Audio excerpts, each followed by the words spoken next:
Howdy doody, welcome inside. It's League Unlock. Eric and Mark with you guys ahead of MSI 2019. There's plenty to preview about the event, but obviously the most interesting is just the matchups lane by lane, what the standout storylines and matchups are going to be. So we're going to go through all these positions and give you the top 5 players at those roles coming into this event. Even though there's only 3 teams actually set in the main group draw, there still are some standout players in that play-in stage. So we're going through top 5, and much like pretty much every MSI, there are some stacked talents at this event. Yeah, one of the exciting things about doing these type of top 5, player rankings type of lists here for an event like MSI here is the type of situation here where, hey, if you're a fan, you might not like the organization that player is playing for, but you might like that player specifically, find their play style, exciting champion pool, whatnot here, and this is your primer here to get a little bit of an explanation on these players and where to maybe expect their performances to fall in line with the rest of their comrades here at MSI. And these rankings are obviously insane because you'll have someone who's dominated domestically not even inside the top 2 because there's just some incredible players. Let's start in that top lane. And last year at MSI, it was 80 carries were absolutely incredible, but this year, it's the solo lanes that are absolutely insane. Obviously, you got the Shy in at number 1 on IG. I mean, again, the guy, we've seen injuries throughout his career. He played the majority of the split this year, and he just completely dumpstered. One of the most exciting things here when you actually look at this entire list for the top laners is, of course, the Shy at the very top is this big name. But then once you start going down these levels, well, you've got Khan, who has been pretty much before the Shy, was that premier top laner that we had been talking about. And then as you move down the list, you've got another level there with Wonder, Zeros, and Impact as you keep going down. And hey man, Impact, a world champion at the bottom of this list, that shows the absolute strength here that these solo laners in the top side do have. And yeah, the Shy, I mean, it's hard to say who can really match up with him because he can just play so many different champions. We know everyone's talking about this tank meta that's going to come in here for the MSI event, but when you have someone like the Shy, you're still going to make these carry champions work. I mean, the solo kills this guy's had, he's completely taken over team fights. He is the proverbial answer of a 1v2 turnaround gank that we saw so many times on this IG roster, and he's one of their main win conditions. We know that Invictus won a world championship by playing through their solo lanes, so you best bet your bottom dollar they're going to do the same here at MSI. Yeah, you asked who's going to be able to stop the Shy on the top side. Well, that's the wrong question to be asking because it's not going to be one person. You're going to need to send multiple people. At least 3. Exactly. We've seen him turn around the 2v1s. This guy absolutely will make that outplay against you, make you look foolish, and you'll start seeing your clips rise to the top of Reddit. And I think Khan is someone,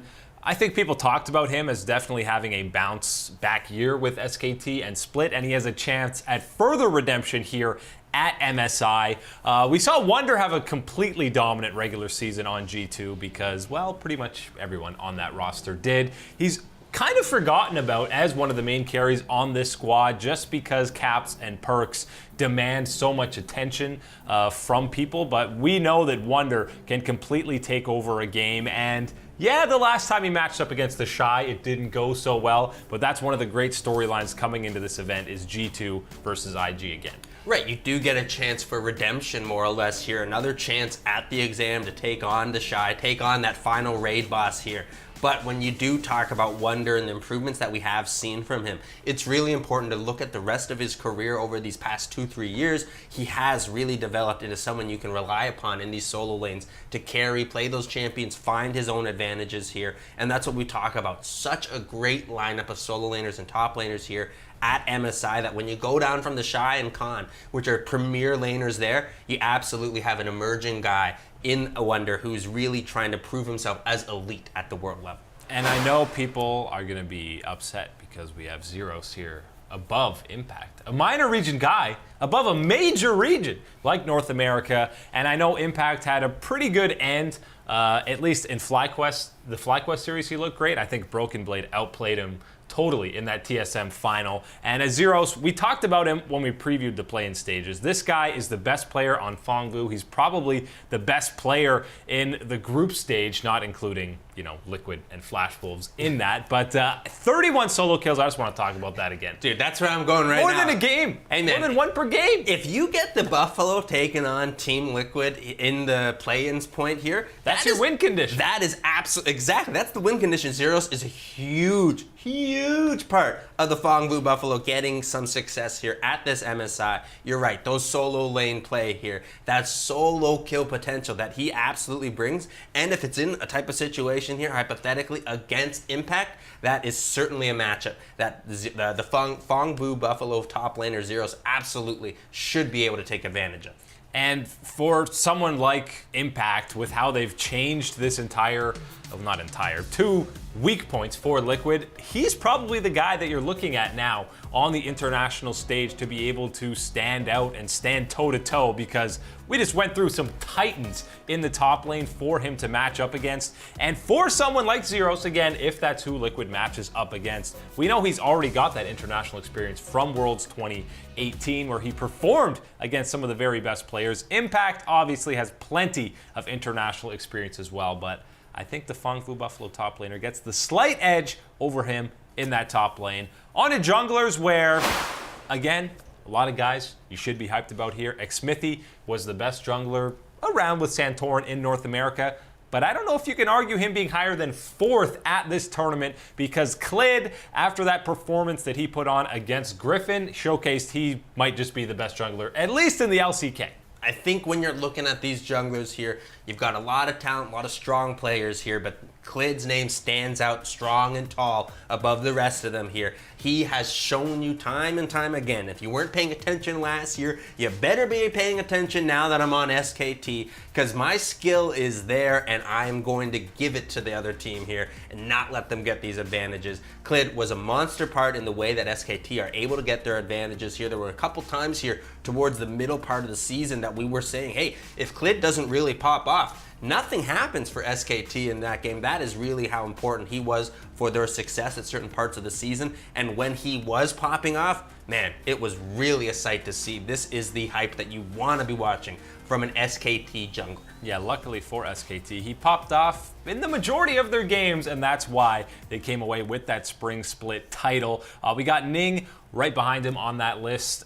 I mean, 1-2 is the theme for IG and SKT coming into this event. Ning, we know he's super aggressive, he has great synergy with Rookie, and he's not afraid to die. Yeah, he is surely not afraid to die. If you look at this list and you're looking at the jungler, maybe it's going to remind you a little bit about your solo queue players, but with a massively different level here in the skill. It's going to be Ning. He'll make those crazy plays that make your eyes pop out and sometimes make you question and curse at the screen.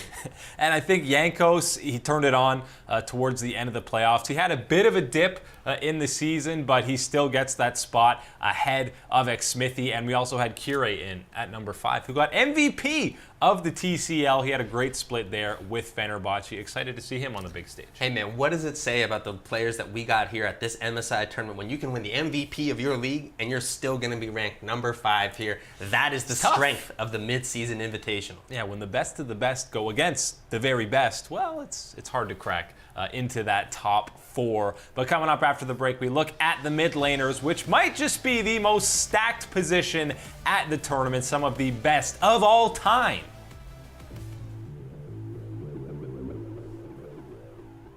Welcome back, you lovely souls, to League Unlock. Eric and Mark with you guys, previewing some MSI 2019 action. We're going through every position and ranking the players because it is an incredibly stacked field, as every MSI event is, and probably the most stacked lane at this event comes in that mid lane, because you have MVPs galore. I mean, these guys have mostly all won MVPs in some capacity.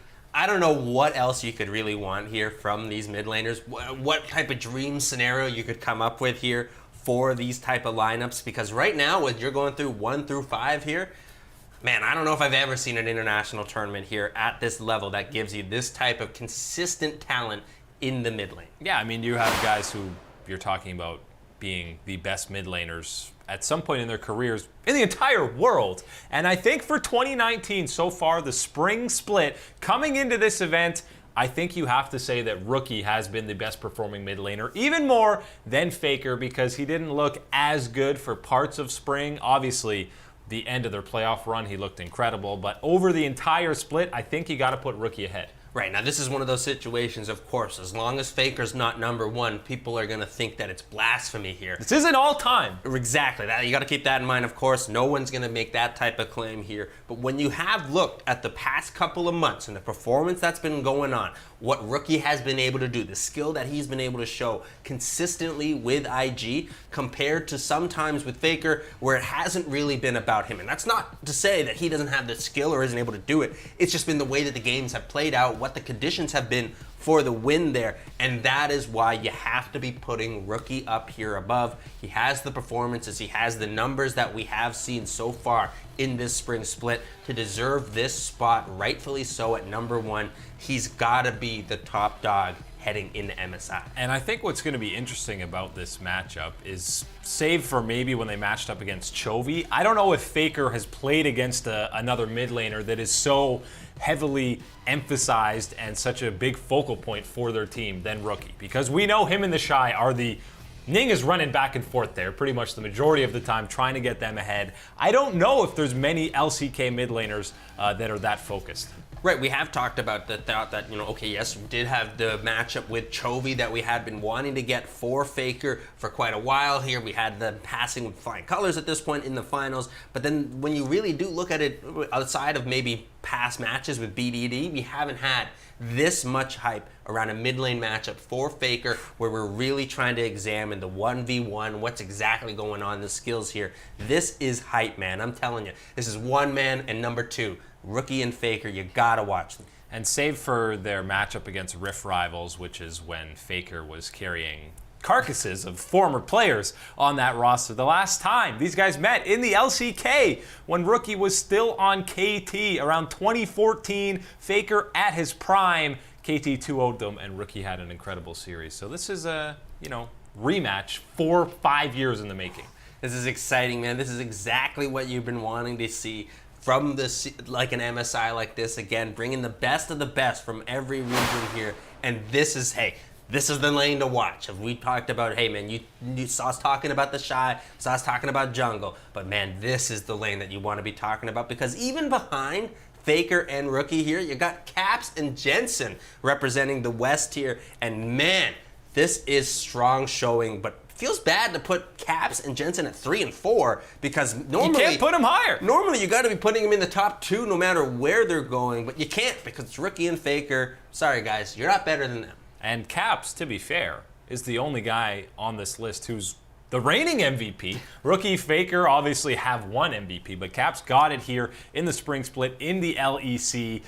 He looked at times incredibly dominant and looked like the best player in the West, like he did in 2018 summer as well. But, there were other times where he did not look quite that good. And that's something we saw with him on Fnatic, where he would kind of die in scenarios that you didn't necessarily want him to be done. Right. Sometimes there still is a bit of overextending, a bit of over-aggression here from Caps at times, trying to push and trying to always find and make these plays out of nothing. And sometimes it's you're better off not trying them whatsoever here, and that was the case in a couple matches. But again, the majority of them always working out here for Caps in that type of situation, and is the type of player that we have seen on the international stage be able to back up in consistent years here now, improving his performance at the international level. And we know what he did last year at MSI. He put up a massive performance. We'll see if he can replicate that against the best of the best. Jensen is in at number 4, and he's been at worst top 2 mid laner in North America for 3+ years now. So going all the way down to 4th here seems a little bit insane, but again, just the competition above him. Overall though, Jensen had a pretty solid season on Liquid. He had some ridiculous KDA numbers. A serious back and forth against Bjergsen in that best of 5, but I think on specifically LeBlanc, you'd say he outperformed Bjergsen. Right. I think when you're looking at the entire series as a whole, you'd have to be a little bit more in the favor of TSM and Bjergsen as far as that mid lane matchup exactly went. But you're right, man. When it came down to everything that mattered here, a Game 5 situation that, a Game 5 that you'd been taunted about for the past year, 2 years now about your performance in situations like that, and you come through in the clutch and deliver a performance like Jensen did. That is a great sign for Team Liquid heading into this event. But man, you're right. got to slot him in at number 4 because you look at everyone above him in these situations. You think back to semifinals this past year at Worlds where, hey, Caps laid down a pretty heavy beating on Jensen and the rest of the Cloud9 crew. Looking to see some improvements here, hopefully from him now with Team Liquid at MSI. POV streams should be locked on to the mid lane for pretty much the entirety of this year's mid-season invitational. Coming up after the break, we go to the bottom lanes, and in his international debut, Teddy is ready to completely dumpster everyone on the Rift.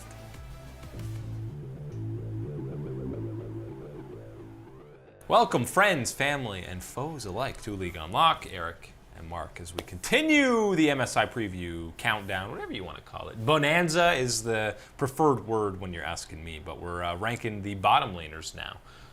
Top 5 position rankings, and the most hyped up matchup or player to watch maybe in all of MSI is probably Teddy. Making his international debut. He made his LCK finals debut, and all he did there was lock up MVP. And we talked about a lot of players already here heading to MSI. We've talked about the Shy, Clid, Rookie, Faker. Who else you want to be really watching here?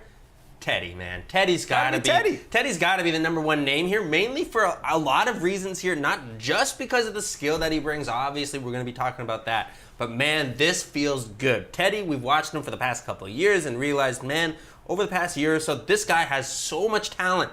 And it was just being wasted with all the sad planes on Jin The Air. pure embodiment of ELO hell is Teddy. Absolutely. He was stuck in there and finally gets out, and we see these big performances with SKT. We see him playing alongside some of the legends of the game here and really coming up big time and making his mark here in these important moments that he hasn't been able to play in before. Playing in the finals, playing in playoffs, and now playing at an international event like MSI. This is uncharted territory for Teddy, but with his skill, man, he should have been here long ago, and we're gonna see him pop off on this stage. I guarantee it. There were so many team fights this split that you saw out of SKT where it looked like a losing effort, or you see, oh, there's only 2 members left, this one's over, and then it would just be Teddy alive at full health, and he'd all of a sudden turn that into a triple kill, or just prolong a team fight and slowly pick guys off on Ezreal. He can play a bunch of different champions. I expect him to be the best performing ADC at this tournament, and I expect him to destroy. Yeah, Seek and destroy. Full-on expectations for destruction here from Teddy. Should be fully in control, in command here in the SKT bottom lane, because when you're looking at it, not only his own performance, of course, going to be alongside as we talk about Mata later, but that is going to be an absolute strength for SKT, and man, that is going to be one that, if I'm anybody at this tournament, shaking in my boots to face them. Yeah, I mean, in the laning phase, they've been a lot better as of late as well. Number 2 for the ADs at this event is going to be Jackie Love on IG.